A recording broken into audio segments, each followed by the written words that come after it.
Guys, আমি চলে আসছি আমার শখের বাগানে। তো এখন আমি পুজো দেবো ঠাকুরকে। তো চলো দেখি আজকে ঠাকুরের জন্য কি কি ফুল তুলি। ফার্স্টে একটা জিনিস দেখায় যে এই দেখো আমার গাছেও এবার প্রচুর স্ট্রবেরি হয়েছে। দেখো এখানে দুটো, দেখো এইখানে একটা তিনটে, এইখানে একটা চারটে, এইখানে আরো চারটে, আটটা, আর ওই ফুলটা 9টা, 9-10টা স্ট্রবেরি হয়েছে। ওইদিকে একটা হয়নি, তো 10টাই হয়েছে। এই দেখো একটা মিষ্টি একটা কড়ি বেরিয়েছে, দেখতে পাচ্ছ?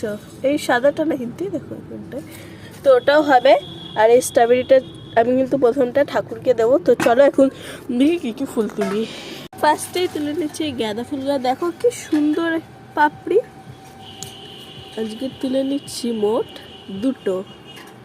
একটা কমলা গাঁদা ফুল হয়েছিল, সেটাও তুলে নিচ্ছি। একটা ঘন্টা জবা হয়েছিল, সেটা আমি আজকে তুলবো না, সেটা কালকে তুলবো। দেখো ফার্স্ট মাস হয়েছে। তো তারপরে নিয়ে নিয়েছি 2টো পেপার ফুল,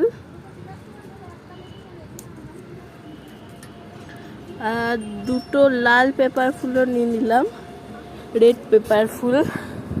শীত শেষ তাদেরকে হচ্ছে, আমার গাছে কিন্তু এখন চন্দ্রমল্লিকার কড়ি আছে। তারপরে এই গাছটার কাছে চলে এসেছি, এখানে আজকে একটা ফুল ফুটেছে, তো তুলে নিচ্ছে। দেখো কিন্তু ফেক না কিন্তু।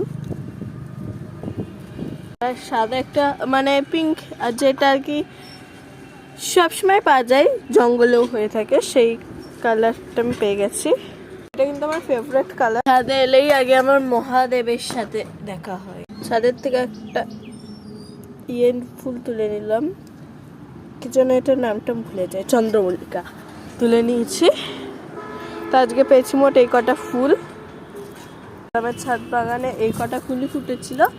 আর এই হচ্ছে আমার গাছে, এই বাবা হাই রে গাইস, আমি খেয়ালই করিনি, পোকা লেগে গেছে গো। হলুদ কালারের যত সম্ভব, বা ইয়েলোও হতে পারে। হলুদ হলুদ মানে তেল, আমি মনে হয় পাগল হয়ে গেছি। এটা তাড়াতাড়ি বীজ দিতে হবে। আর এই দেখো আমার ছাদ বাগান থেকে আজকে মোট এত কটা ফুল তুলেছি। দেখো আমের মুকুল চলে এসছে, 2টো টমেটো মতো হয়েছে। তো আজকে তো আমি এই কটা ফুল তুললাম। তো কীরকম লাগলো ভিডিওটা? ভালো লাগলে একটা লাইক কমেন্ট শেয়ার করবেন। Bye bye.